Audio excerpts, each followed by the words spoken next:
Hello everybody, my name is Ashwani Sharma and this is your daily guidance program 2.0 for SSC JEE Mains preparation. आज की इस video में हम discuss करेंगे कि आपको फुल टेस्ट कैसे अटैम्प्ट करना है ताकि आप अपनी नॉलेज को मैक्सिमम मार्क्स में कन्वर्ट कर सकें और फुल टेस्ट देकर सीख सकें कि आपको एक्चुअल एग्ज़ाम कैसे अटैम्प्ट करना है। दूसरा, थोड़ा हम डिस्कस करेंगे कि आपकी कट ऑफ कितनी रह सकती है या फिर आपको कितने मार्क्स ज़रूरी है CPWD के लिए। एग्जैक्टली कोई भी नहीं बता सकता क्योंकि पहली बार एग्ज़ाम होने जा रहा है। मेंस पहले कन्वेंशनल होता था, अब ऑब्जेक्टिव है, तो ये चीज़ नहीं बताई जा सकती। दूसरा, ये इस पर भी डिपेंड करेगा कि कैसे लेवल का क्वेश्चन पेपर आता है, तो बिल्कुल अभी कुछ नहीं बताया जा सकता, लेकिन फिर भी एक आइडिया दे सकते हैं, आइडिया लगाया जा सकता है कि कितने मार्क्स कितने मार्क्स के आसपास आ सकता है या फिर आप ले आए मार्क्स ताकि आपको CPWD मिल जाए। और ये बताना इसलिए भी ज़रूरी हो जाता है ताकि एक आप एम करके चीज़ें कर सको, ताकि आप अचीव कर सको जो आप करना चाहते हो। जैसे 300 मार्क्स का आपका टोटल मेंस है, तो वैसे तो आपको ये चाहिए कि आप 300 के 300 ले आओ, कंफर्म है, लेकिन फिर भी मैं एक मार्क्स आपको बताना चाहता हूँ ताकि आप उतने मार्क्स ले आओ तो आपको CPWD पक्का हो जाएगा। ठीक है, फिर से ये एक प्रोबेबिलिटी होगी, किस चीज़ पे डिपेंड करेगी। मैंने एक सर्वे कराया है, आपको उसमें अपने मार्क्स अपलोड करने हैं, सिर्फ टेक्निकल के मार्क्स अपलोड करने हैं जो आपके ऑफिशियल मार्क्स हैं SSC JEE प्रीलिम्स 2023 के। और ये सिर्फ वो बच्चे अपलोड करेंगे इसमें मार्क्स जो मेंस के लिए सेलेक्टेड हैं, सिर्फ वही बच्चे अपने टेक्निकल के मार्क्स अपलोड करेंगे। दूसरा, आपके जो टेस्ट सीरीज़ के मार्क्स हैं उससे मैं एनालिसिस करूँगा। और तीसरा, जो वैकेंसीज़ हैं, कितनी वैकेंसीज़ हैं पिछली बारी के कंपैरिजन में, इन तीनों से मैं डेटा को इंटरप्रेट करके मैं आपको बताऊंगा कि लगभग कितनी मार्क्स आपके आ जाएं कि आपको CPWD मिल जाए। तो ये कल की वीडियो में मैं आपको बता दूंगा, या फिर आप जितनी जल्दी सर्वे में पार्टिसिपेट करोगे और अपने मार्क्स अपलोड कर दोगे गूगल फॉर्म पे, मैं आपको बता दूंगा। ये गूगल फॉर्म आपको इस वीडियो के नीचे भी मिल जाएगा, प्लस 10 सिविल बंदा टेलीग्राम चैनल पे भी मिल जाएगा। तो ज़्यादा से ज़्यादा बच्चे अगर अपने मार्क्स अपलोड करेंगे, जितना जल्दी अपलोड करेंगे, मैं आपको एक आइडिया दे दूंगा कि आपको कितने मार्क्स चाहिए CPWD के लिए। तो ये तो कल की वीडियो का पॉइंट हो गया। आज की वीडियो का पॉइंट रहेगा कि आपको फुल टेस्ट को कैसे अटैम्प्ट करना है। उससे पहले स्टार्ट करते हैं आपका आज का टास्क 16 जो कि 25 नवंबर के लिए आपको करना है। तो आज आपका टेक्निकल रिवीजन डे है और दूसरा फुल टेस्ट डे है। आज आपको पूरा दिन लगा के अपना रिवाइज़ करना है जो भी चीज़ें आपने पढ़ी है। जैसे आज टास्क 16 है, टास्क 1 से लेकर टास्क 15 तक आपने जो भी सीखा है, जो भी शॉर्ट नोट्स बनाए हैं, जो भी फॉर्मूला पढ़े हैं, जो भी क्वेश्चन को आपने स्टार मार्क किया है, मैक्सिमम चीज़ें आपको रिवाइज़ करनी है आज इसी दिन में। ये बिल्कुल इस तरह से ही एनोलॉजी बना के चलनी है आपको कि आपका SSC JEE का एग्ज़ाम है और उससे एक दिन पहले आप किस तरह से सब चीज़ें रिवाइज़ करोगे, बिल्कुल इसी तरह से आपको रिवाइज़ करना है और उसके बाद अपना फुल टेस्ट अटैम्प्ट करना है। तो पहले आप पूरा दिन लगा के रिवीजन करोगे, फिर आप फुल टेस्ट दोगे। फ़ायदा इसका क्या होगा कि अगर आप सुबह ही फुल टेस्ट दे दोगे, बाकी सबकी अपनी अपनी चीज़ें होती हैं, जैसे आप टेस्ट पहले दे दो फिर पूरा दिन रिवीजन करते रहो, ये आपके ऊपर है। मैं आपको एक बता रहा हूँ, एक गाइड कर रहा हूँ कि इस तरह से आप करोगे तो ज़्यादा अच्छा होगा। कि आप फुल टेस्ट सुबह ही दे दोगे तो उसका एनालिसिस पूरी सुबह से लेकर शाम तक करते रहोगे, तो उसमें दिक्कत ये होगी कि ये वाला पार्ट छूट जाएगा। बेटर है कि आप पूरा रिवीजन करो अच्छे से और उसके बाद फुल टेस्ट दो, ताकि आपको फुल टेस्ट में भी उसके रिजल्ट्स दिखें। आप पूरा दिन रिवीजन करोगे फिर फुल टेस्ट दोगे, तो ऐसा नहीं होगा, पूरा दिन ख़राब नहीं होगा, क्योंकि फुल टेस्ट देके लिथार्जी सी फील होती है कि हाँ जो कुछ बड़ा कर दिया हमने, तो पूरा दिन ऐसे ही वेस्ट चला जाता है। तो लगभग शाम तक आप रिवीजन करना, फिर शाम के बाद फुल टेस्ट दे देना और उसके बाद एनालिसिस आज ही करना है उस फुल टेस्ट का। टास्क 16 का ये पार्ट है, टास्क 17 में नहीं जाना चाहिए। टास्क 16 का पार्ट आपको टास्क 16 में ही कंप्लीट करना है। ठीक है, तो ये आपका आज का काम हुआ। अब आते हैं अपने मेन पॉइंट पे कि फुल टेस्ट को कैसे अटैम्प्ट करना है आपको। ये काफ़ी बच्चे प्री में भी आपने फुल टेस्ट बहुत सारे दे दिए और मैंने पहले भी गाइड किया हुआ है आपको कि फुल टेस्ट कैसे देते हैं, और अभी भी आप पिछले 3 टेस्ट दे चुके हो, तो टाइम मैनेजमेंट वगैरह सब चीज़ें आप सीख चुके होंगे। फिर भी थोड़े बहुत 1-2 पॉइंट जो मेरे दिमाग में आ रहे हैं मैं वो आपको बताना चाहता हूँ। तो स्टार्ट करते हैं। 3 तरह के क्वेश्चन आपको देखने को मिल जाएंगे, इनके सब पार्ट्स हो सकते हैं, लेकिन ब्रॉडली ऐसे कैटेगराइज किया जा सकता है: easy question, medium question, tough question. Tough question का ज़्यादा कुछ फ़र्क नहीं पड़ता है आपके सिलेक्शन पे। क्या होता है कि अगर टफ क्वेश्चन होता है तो वो बहुत अच्छा बच्चा भी नहीं कर पाता है, जो बिल्कुल कुछ नहीं जानता वो भी नहीं कर पाता है, तो इसका उतना ज़्यादा कोई फ़र्क नहीं पड़ता है आपके आपके ओवरऑल जो मेरिट बनती है उसके ऊपर। ये 5 हो जाए चाहे 10 हो जाए चाहे 20 हो जाए, कितने भी क्वेश्चन हो जाए, इसका कोई भी फ़र्क नहीं पड़ेगा, एक ना अच्छे बच्चे पे और ना जो बहुत कम जानता है उस बच्चे पे। दूसरा, मीडियम क्वेश्चन और इजी क्वेश्चन। इजी क्वेश्चन क्या होता है, आपका सिलेक्शन रोकता है। अगर कोई बच्चे का सिलेक्शन रुका है, वो इजी क्वेश्चन ना कर पाने की वजह से हुआ है, रुका है। इजी क्वेश्चन कौन से होते हैं? इजी क्वेश्चन वो क्वेश्चन होते हैं जो हर एक बच्चा 99% बच्चा कर सकता है क्वेश्चन। इवन 100% बच्चा जानता है कि कैसे करना है। जैसे एक एग्जांपल देता हूँ, जैसे SE=WG, इस फॉर्मूले पे न्यूमेरिकल आया, हर बच्चा कर देगा, लेकिन आप नहीं कर पाए। आपने सोचा ये कोई टफ क्वेश्चन है, या फिर आपको फॉर्मूला तो याद आ ही जाएगा, इसका तो कोई ऐसी बड़ी बात नहीं है, ठीक है। E=N/1 - N, इस पे आ गया, गामा बल्क पे आ गया, या फिर और भी कितने सारे क्वेश्चन होंगे। अगर इस टाइप के इजी क्वेश्चन आपसे गलत होते हैं या आपसे छूटते हैं टाइम की कमी की वजह से या फिर किसी भी वजह से, तो आपका सिलेक्शन वहीं पे रुक जाता है, क्योंकि ये क्वेश्चन हर एक बच्चा कर देगा। और अगर नहीं कर पा रहे आप इसको, तो मतलब बाहर हो आप कंपटीशन से। तो इजी क्वेश्चन को सबसे पहले सबसे अच्छे से डील करना है। इजी क्वेश्चन ही ये कुछ ऐसे सिंगल सिंगल रन होते हैं, जो कि जैसे आपको कोई बड़ा स्कोर मिला है, जैसे मैं आपको बताऊंगा कि हाँ आपको इतने मार्क्स लाने हैं।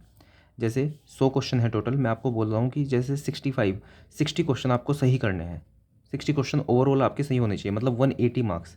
अभी मैं आपको कट ऑफ बता नहीं रहा हूँ, मैं आपको एक आइडिया दे रहा हूँ कि हाँ मान लो इतना है कि आपको 180 मार्क्स लाने हैं। तो इजी क्वेश्चन को आपको देख देख के सेलेक्ट कर करके आपको अपना स्कोर बढ़ाना है। ये आपको कॉन्फिडेंस भी देता है, सबसे ज़्यादा कॉन्फिडेंस यही देता है कि हाँ ये क्वेश्चन मैंने कर दिए, एटलीस्ट ये क्वेश्चन है जो मेरे बिल्कुल कॉन्फिडेंस वाले हैं, ये मेरे सही हैं।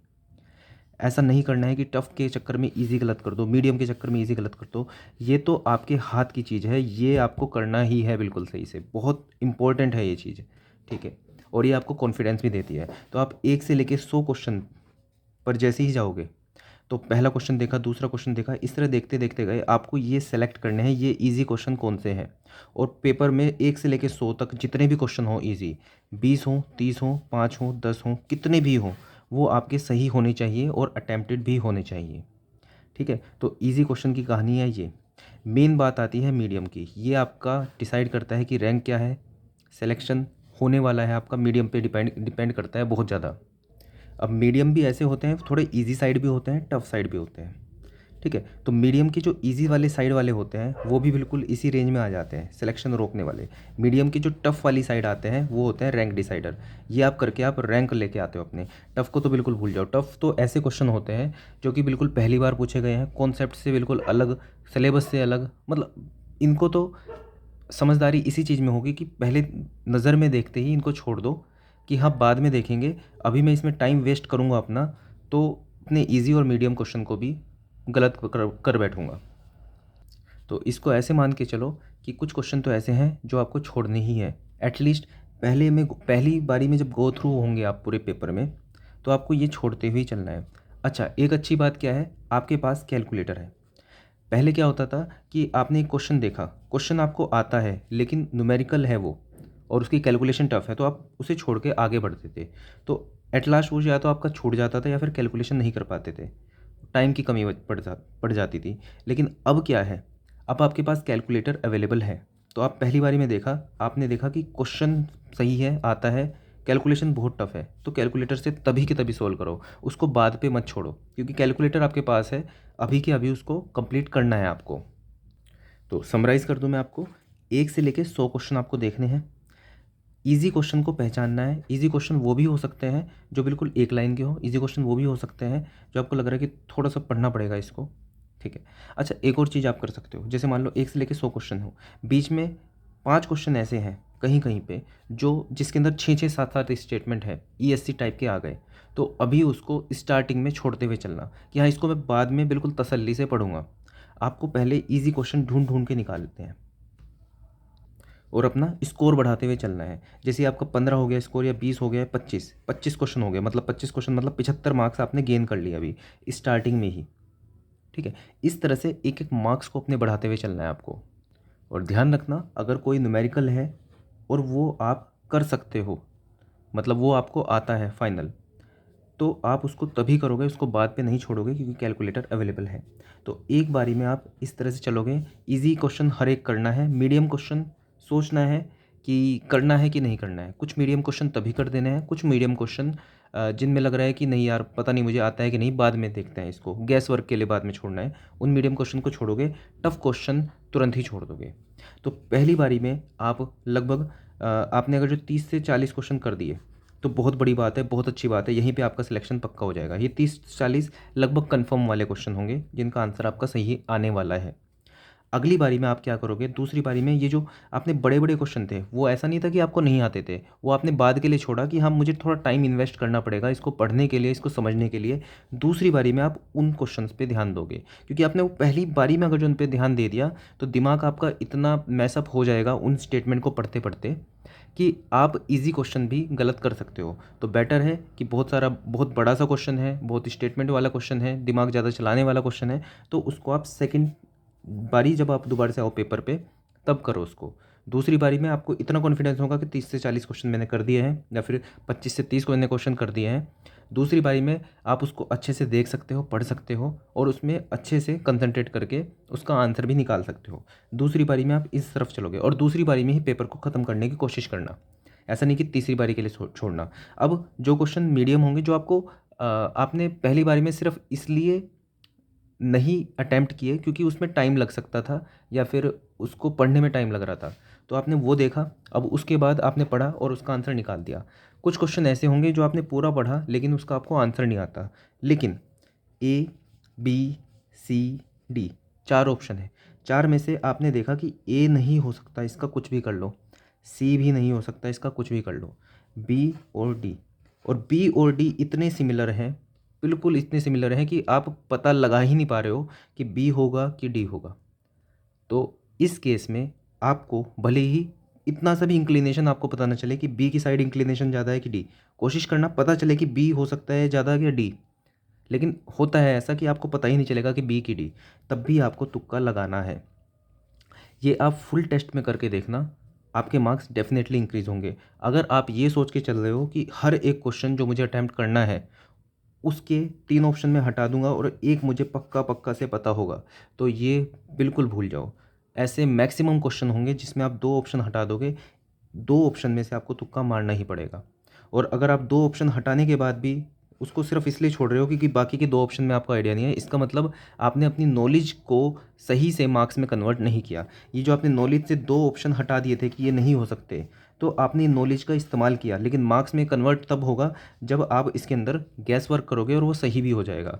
ऐसा नहीं होगा कि हर बारी सही हो जाएगा, लेकिन आपको ओवरऑल बेनिफिट ही होगा इसका, भले ही 1/3 है नेगेटिव मार्किंग, लेकिन इस केस में आपको तुक्का लगाना है। अगर आपको लग रहा है कि नहीं मेरा नुकसान हो सकता है एग्ज़ाम में, मैं आप मुझ पे भरोसा क्यों करो, तो 2 चीज़ें हैं। पहला, मैं अपने एक्सपीरियंस से आपको बता रहा हूँ कि इसका हमेशा ही फ़ायदा होता है। दूसरा, ये आपका फुल टेस्ट है, इसमें आपको कोई ट्रॉफ़ी नहीं मिलने वाली है या फिर इससे आपका सिलेक्शन डिसाइड नहीं हो रहा है। आप यहाँ पर अप्लाई करके देख लेना, एक फुल टेस्ट दे देना, उसमें भी अप्लाई करके देख लेना। उसके बाद फिर अपने विवेक से, अपनी समझदारी से सोचना कि आपके मार्क्स इंक्रीज़ हुए हैं कि नहीं हुए हैं। अगर हुए हैं तो फुल टेस्ट में भी जो आपका रियल एग्ज़ाम होगा उसमें अप्लाई कर देना, और अगर नहीं हुए हैं, आपको लगता है कि नहीं नहीं कम ही हो जा रहे हैं, तो मत करना। ठीक है, मेरा काम बताने का है, मैंने आपको बता दिया अपने एक्सपीरियंस बेसिस पे। अब इसी में थोड़ा सा एक स्टेप और आगे बढ़ते हैं।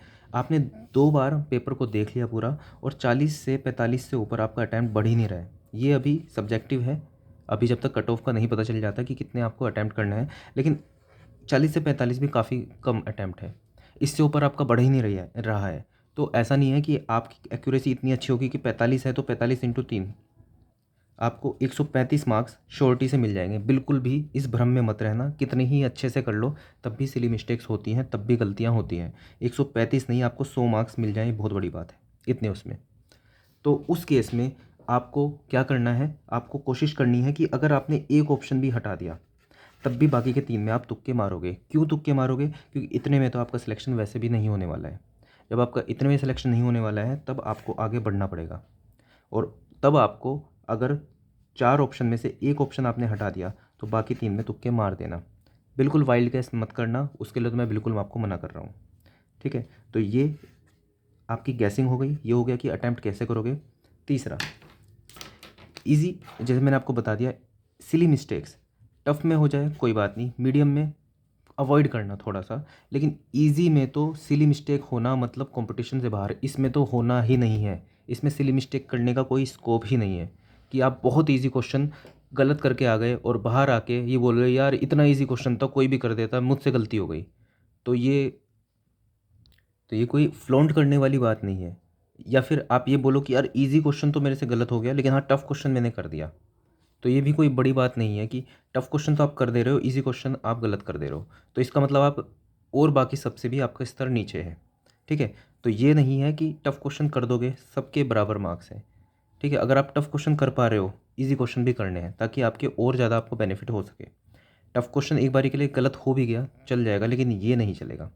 ठीक है, तो सिली मिस्टेक्स यहाँ पर अवॉइड करनी है। कैसे अवॉइड करनी है, बहुत ध्यान से पढ़ना है। ऐसा नहीं है, चीज़ों को देखना है बहुत ध्यान से कि कोई चीज़ आती भी है, आपने क्वेश्चन पढ़ा पढ़ा आ गया आपके सामने, तो ऐसा नहीं कि जो आपने क्वेश्चन पढ़ा था उसके हिसाब से सीधा ABCD 4 में से ऑप्शन में से आपने सीधा लगा दिया। क्या पता थोड़ा सा चेंज कर दिया हो, क्या पता ऑप्शन थोड़े से चेंज कर दिए हो। क्वेश्चन पूरा ही पढ़ना है, ऑप्शन चारों पढ़ने हैं। आप कई बार करते हो ABCD, आपने क्वेश्चन पढ़ा, ये आपका देखा दिखाया क्वेश्चन आ गया, आपने देखा ए ऑप्शन, टिक कर दिया तुरंत। ऐसा नहीं करना है, चारों ऑप्शन देख लेना कि आप तो ऑप्शन चेंज कर दिए हो, क्योंकि मोस्ट सुटेबल ऑप्शन भी आंसर होता है कई बार, तो ऑप्शन कई बार चेंज हो जाते हैं। कई बार नोट आप नहीं देखते हो, कई बार बहुत सारी चीज़ें होती हैं। सिली मिस्टेक्स में अवॉइड करने का सबसे अच्छा तरीका यही है, क्वेश्चन को बहुत आराम से बहुत ध्यान से पढ़ो। भले ही आपने पहले कई बार उस क्वेश्चन को कर रखा है, लेकिन बहुत ध्यान से उस क्वेश्चन को पढ़ो, चारों ऑप्शन पढ़ो। ऐसे नहीं कि उस क्वेश्चन के हिसाब से ए बहुत सूटेबल आपको लगा तो ए टिक कर दिया, नहीं, ABCD चारों ऑप्शन पढ़ो, उसके बाद जो आपको सही लगे फिर उसके हिसाब से करो।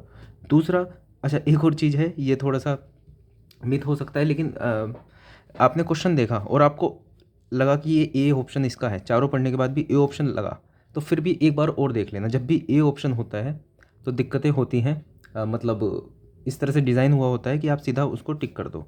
तो बहुत केयरफुल तरीके से, बहुत अवेयरनेस के साथ ए ऑप्शन को डील करना। ठीक है, बाकी जो ऑन स्क्रीन कैलकुलेटर है उसी का इस्तेमाल करना है, फिजिकल कैलकुलेटर का इस्तेमाल नहीं करना है। अगर अभी ऑन स्क्रीन कैलकुलेटर का इस्तेमाल करोगे तो एग्ज़ाम में आपको फ़ायदा होगा। कोशिश ये करनी है कि जो भी आपको रियल एग्ज़ाम में कंडीशंस मिलने वाली हैं उनको इमिटेट करना है आपके घर वाले एग्ज़ाम में, जो आप घर बैठ के फुल टेस्ट दे रहे हो। जैसे 2 घंटे लगातार बैठ के देना है, ऐसे नहीं कि पॉज़ कर दिया उसको और उसके बाद बीच में 10-15 मिनट का गैप ले लिया फिर आपने दिया, नहीं, इससे कुछ भी फ़ायदा नहीं होने वाला, उल्टा नुकसान होगा। यहाँ पे बहुत कंफर्ट के साथ आप टेस्ट दे दोगे, रियल एग्ज़ाम में जो होगा वो इतना कंफर्टेबल नहीं होगा। बहुत सारी चीज़ें होंगी, जैसे सीट तो चलो सही मिलती है क्योंकि CBT होता है, बाकी बहुत सारी चीज़ें और भी होती है। तो आपको इन दोनों चीज़ों को एक जैसा सा रखना है, एनवायरनमेंट एक जैसा सा रखना है। ठीक है, एक साथ बैठ के देना है। और टाइमिंग थोड़ी ऊपर नीचे हो सकती है, जैसे ये एग्ज़ाम सुबह होगा, दोपहर होगा, शाम होगा, शिफ्ट के अकॉर्डिंग होगा, पता नहीं मुझे, शिफ्ट के अकॉर्डिंग शायद एक उसमें हो जाएगा मेंस एग्ज़ाम, तो किस टाइम होगा, और उसके बाद आप शाम के टाइम टेस्ट दे रहे हो तो इसकी कोई दिक्कत नहीं है कि आप शाम में भी टेस्ट दे सकते हो। टाइम को छोड़ के उसके अलावा जितनी भी चीज़ें हैं वो सही कर सकते हो। अगर टाइम भी सही हो जाए कि जिस टाइम पे आपका एग्ज़ाम है उसी टाइम पे एग्ज़ाम दे रहे हो तो ये और अच्छी बात है। तो ये 2-4 पॉइंट अगर दिमाग में रखोगे तो डेफ़िनेटली आपके मार्क्स इंक्रीज़ होंगे। बाकी चीज़ें पता लगती रहेंगी, दिमाग में आती रहेंगी मेरे कि आपको क्या-क्या चीज़ें अप्लाई करनी है, वो मैं आपको बताता रहूँगा बाकी वीडियोज़ में। तो हाँ, अपना जो सर्वे है उसमें मतलब पार्टिसिपेट करना, फुल टेस्ट 4 अटेम्प्ट करना और उसके मार्क्स भी गूगल फॉर्म पे अपलोड कर देना। वो मैं आपको गूगल फॉर्म के ज़रिए, मतलब इसी वीडियो के नीचे प्रोवाइड कर दूंगा और अपने टेलीग्राम चैनल पे भी अपलोड कर दूंगा। तो आज की वीडियो के लिए इतना ही। ऑल द बेस्ट आपको आपके फुल टेस्ट के लिए। That's all for this video. Thank you.